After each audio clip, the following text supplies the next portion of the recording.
지금으로부터 200년 전 1815년 6월 영국의 웰링턴 장군이 이끄는 영국 군대와 또 프랑스의 나폴레옹이 이끄는 프랑스 군대와 워털루에서 큰 전투가 있었습니다.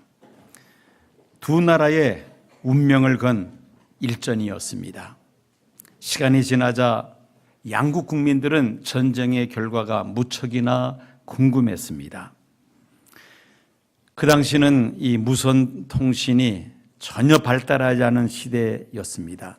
그래서 유일한 통신 수단이 이 불빛으로 이제 이게 중계를 하면서 전달하는 그런 시스템을 가지고 있었습니다. 과거에 우리나라가 봉화대, 높은 산에 봉화대를 설치해서 그 봉화대를 통해서 이렇게 서로 연락을 했듯이 이 불빛으로 서로 연락을 하는데, 그날따라 안개가 뿌옇게 끼어서 불빛이 잘 보이지를 않았습니다.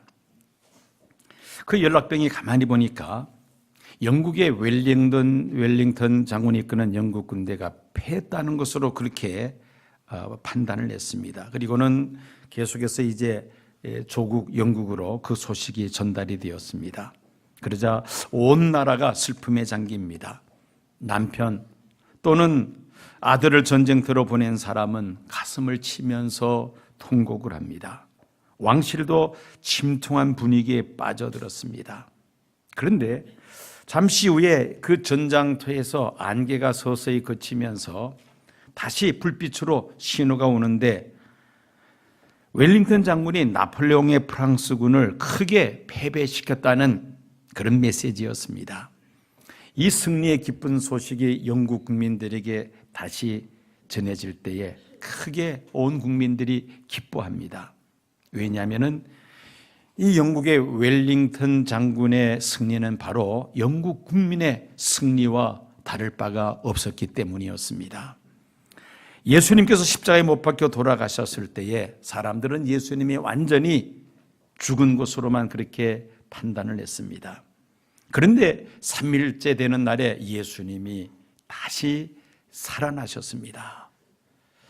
예수님께서 사망의 권세를 깨치시고 부활하셨을 때에 예수님의 제자들은 물론이거니와 예수님을 따르던 많은 사람들 기쁨으로 주님께 영광을 돌렸습니다. 왜냐하면 예수님의 승리는 바로 성도들의 승리이기 때문입니다.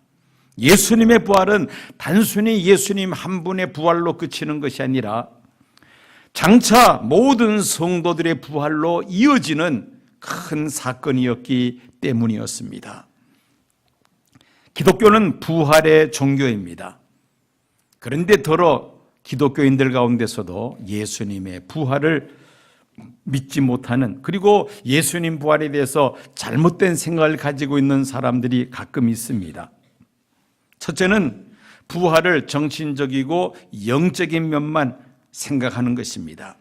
예를 들어서 어느 사상가나 어느 이념가가 죽은 다음에 그 정신이 많은 사람들에게 영향을 미칠 때에 그 죽은 사람이 부활한 것이다 그렇게 표현을 하는데, 사실 그것은 부활이 아닙니다. 부활에 대한 적절한 표현이 아니라는 말이죠. 예수님의 육체의 부활을 믿지 않고 예수님의 정신적이고 영적인 부활만을 주장하는 사람이 있는데 그것은 부활이 아닙니다.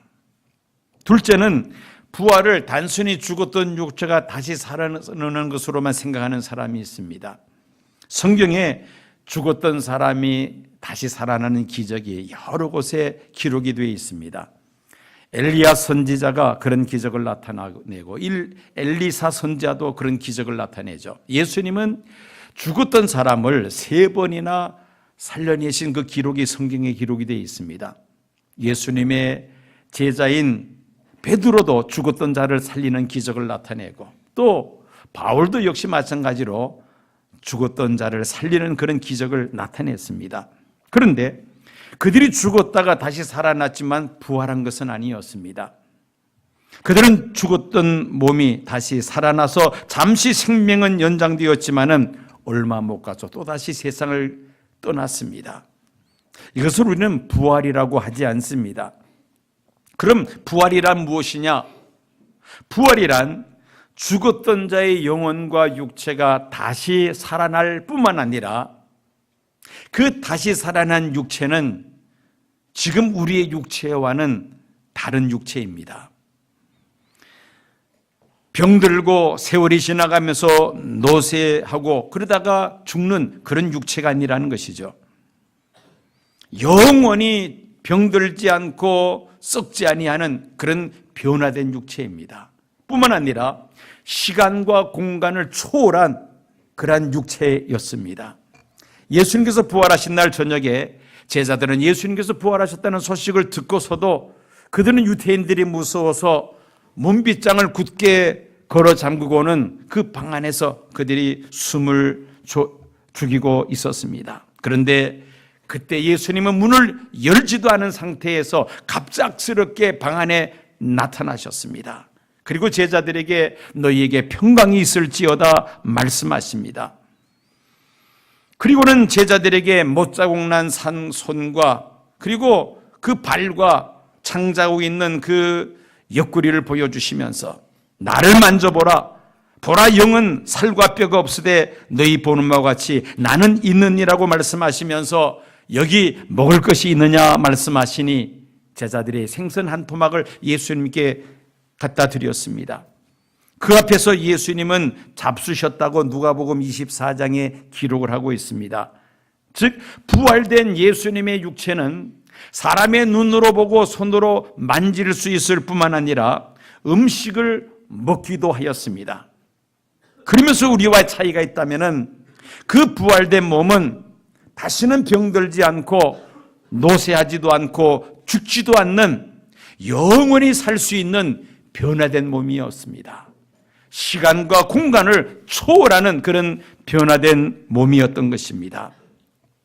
그런데 놀라운 사실은 이 부활이 예수님 한 분 부활로 그치는 것이 아니라 우리들도 장차 부활하게 된다는 것입니다. 언제 부활이 있을 것을 성경은 말씀하고 있습니까?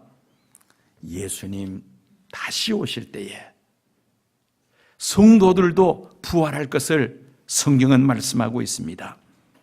사도 바울은 고린도전서 15장 20절에서 23절에서 말씀하기를 먼저는 첫 열매인 그리스도요 다음에는 그가 강림하실 때 그리스도에게 속한 자라 말씀하고 있습니다. 바울은 데살로니가전서 4장 16절 17절에서 성도의 부활의 순서를 자세하게 설명합니다. 주께서 호령과 천사장의 소리와 하나님의 나팔 소리로 친히 하늘로부터 강림하시리니 그리스도 안에서 죽은 자들이 먼저 일어나고 그 후에 우리 살아남은 자들도 그들과 함께 구름 속으로 끌어올려 공중에서 주를 영접하게 하시리니 그리하여 우리가 항상 주와 함께 있으리라.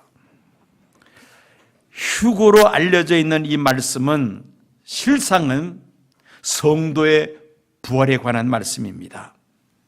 예수님께서 다시 오실 때에 그리스도 안에서 먼저 세상 떠난 성도들이 다시 살아납니다. 부활합니다. 그리고 예수님 재림하실 때 살아있어 예수님 맞이하는 성도들은 그 몸이 변화해서 부활하시는 재림하시는 예수님을 맞이하게 됨을 말씀하고 있습니다. 만약에 성경에서 말씀하고 있는 이런 부활이 없다면 어떻게 되겠습니까? 사도 바울은 고린도전서 15장에서 만약에 예수님의 부활도 없고 성도의 부활이 없다면 첫째는 우리 사람들은 죽음을 두려워하며 살 수밖에 없을 것을 말씀합니다. 부활의 소망이 없는 사람들은 죽기를 무서워하므로 일평생 죽음의 권세를 잡은 마귀에게 종노릇하며 살 것을 히브리서에서는 말씀하고 있습니다. 죽음을 두려워하게 된다는 것이죠. 두 번째는 인생 무상을 이야기할 수밖에 없습니다. 우리는 세상에서 살아가야 할 의미를 상실합니다. 살 가치도 발견할 수 없습니다. 잠시 세상에서 살다가 죽음으로 모든 것이 다 끝나버린다면은 굳이 학생들이 밤잠 설쳐가면서 공부할 이유가 없을 것이며 운동선수들이 피땀 흘리면서 훈련할 일도 없을 것이며 사업가들이 동분서주하면서 사업을 확장하려고 노력할 필요가 없습니다. 오늘 본문인 고린도전서 15장 32절 33절 말씀 보면은 죽은 자가 다시 살아나지 못한다면 내일 죽을 터이니 먹고 마시자 하리라. 속지 말라. 악한 동무들은 선한 행실을 더럽히나니 라고 말씀합니다. 즉 적당하게 살다가 죽으면 모든 것이 끝날 텐데 뭐 그렇게 우리가 애를 쓰며 살 필요가 있느냐는 말씀이죠. 세 번째로 부활이 없다면은 기독교인은 가장 불쌍한 자가 된다고 19절에 말씀합니다. 만일 그리스도 안에서 우리가 바라는 것이 다만 이 세상에서 삶뿐이면 모든 사람 가운데 우리가 더욱 불쌍한 자이러라. 초대 교회가 로마 제국의 무서운 박해 속에서 수많은 신실한 성도들이 죽음을 불사하고 순교의 제물로 바쳐졌습니다. 이유는 그들에게 부활의 소망이 있었기 때문이었습니다. 2000년 기독교 역사를 피의 역사, 순교의 역사라고 말을 합니다. 수많은 순교자들을 통해서 오늘 우리들에게까지 복음이 전파되었습니다. 우리 한국 교회도 많은 순교자들이 있습니다. 일본의 식민 지배하에서 신사참배를 반대하던 목사님들과 장로님들과 경건한 성도들이 투옥이 되고 그리고 순교하셨습니다. 6.25를 전후로 해서 많은 그리스도인들이 공산주의자들에 의해서 순교합니다. 북한이 먼저 공산화될 때에 가장 숙청 제1호가 바로 교회 지도자들이었습니다. 목사님들과 장로님들과 신실한 성도들이 체포가 됩니다. 그리고 모든 교회들이 다 폐쇄가 되었습니다. 많은 성도들이 남으로 피난 내려옵니다. 예수 믿는 믿음 때문에 많은 믿음의 선진들이 순교하였고 많은 어려움을 겪었다는 말씀입니다. 오늘날도 믿음 때문에 고난받는 일들이 적지 않습니다. 물질적인 손실을 감수해야 될 때가 있으며 예수 믿는 믿음 때문에 내 권리를 다 주장할 수가 없으며 내가 하고 싶은 말이 있어도 다 하지를 못합니다. 가고 싶은 곳에 다 가지 못하고 또 보고 싶은 거 다 보지 못하고 하고 싶은 거 있어도 믿음 때문에 참아야만 합니다. 참고 인내하고 절제하는 그 이유는 바로 부활의 소망을 가지고 있기 때문인 것입니다. 우리는 이 부활에 참여하는 자가 되기 위해서는 어떤 상황 속에서도 우리는 두려워하지 아니하고 또 죽음의 두려움을 이길 수가 있어야 합니다. 1945년 4월 8일 주일 아침에 39살의 본회퍼 목사님 독일의 감옥에서 아침 기도를 드리고 있을 때였습니다. 험하게 생긴 두 명의 교도관이 이 본회퍼가 수감되어 있는 방을 두드리면서 소리를 칩니다. 본회퍼 나오시오. 우리와 같이 갑시다. 사형장으로 끌고 가기 위해서 두 교도관이 그 본회퍼가 구금되어 있는 그 방에 찾아왔던 것입니다. 그 방에는 영국 군인이 함께 수감되어 있었습니다. 그 군인은 본회퍼가 그 교도관들에 의해서 사형장으로 끌려가는 것을 알고는 비통한 목소리로 마지막 인사를 나눕니다. 목사님, 이제 마지막이군요. 안녕히 가십시오. 그래서 본회퍼는 오히려 미소를 지으면서 평안한 얼굴로 이렇게 인사를 합니다. 아닙니다. 마지막이 아니라 이제 시작일 뿐입니다. 성도의 임종은 영화롭고 영원한 생명이 시작되는 영광의 순간인 줄로 믿습니다. 그러므로 성도들의 장례식을 천국 입성 축하 환송식과도 같습니다. 부활을 믿는 성도들은 죽음을 두려워하지 않아야 합니다. 두 번째는 세상 것을 소망하지 않고 늘 부활을 소망하면서 살아야 합니다.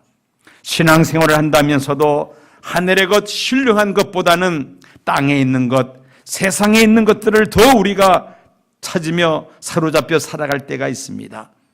이런 사람들은 기도를 해도 눈에 보이는 세상 것들을 위해서만 기도합니다.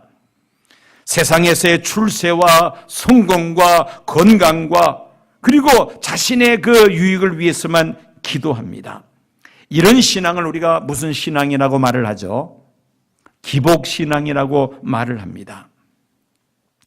물론 하나님을 잘 섬기는 성도들에게 복을 주십니다. 성경은 천대에 이르도록 자손대대로 복을 주실 것을 약속하셨습니다.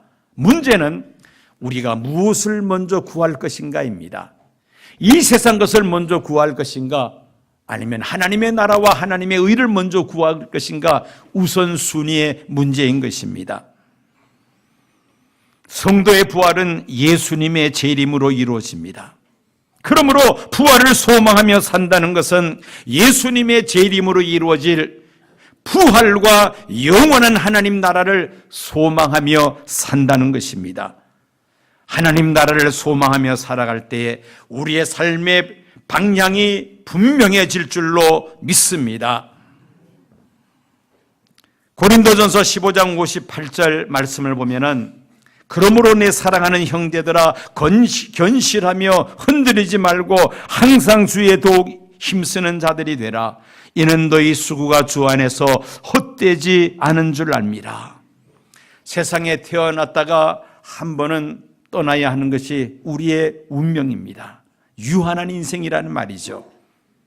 그러나 하나님은 예수님의 십자가의 죽음으로 우리의 모든 죄와 허물을 용서하셨고 예수님 부활하심으로 우리에게 영생의 소망을 허락하신 줄로 믿습니다. 그럼 우리는 이 부활의 소망을 가지고 영생의 소망을 가지고 종말적 신앙을 가지고 살아야만 합니다. 부활의 소망을 가지고 사는 성도들은 어떤 어려움 속에서도 그 믿음이 흔들리지 않습니다. 그리고 썩어질 세상 것을 위하여 살지 아니하며 하나님께서 장차 주실 그 상급을 소망하면서 하나님의 선한 사업에 더욱더 힘쓰는 자가 될 줄로 믿습니다. 한 걸음 더 나아가 많은 사람들에게 부활이 있음을 증거하면서 그들도 우리와 함께 부활의 소망을 가지고 하나님을 섬길 수 있도록 예수님의 부활을 힘써 증거하는 저와 여러 성도님들이 되어야 할 줄로 믿습니다. 이제 말씀을 기억하시면서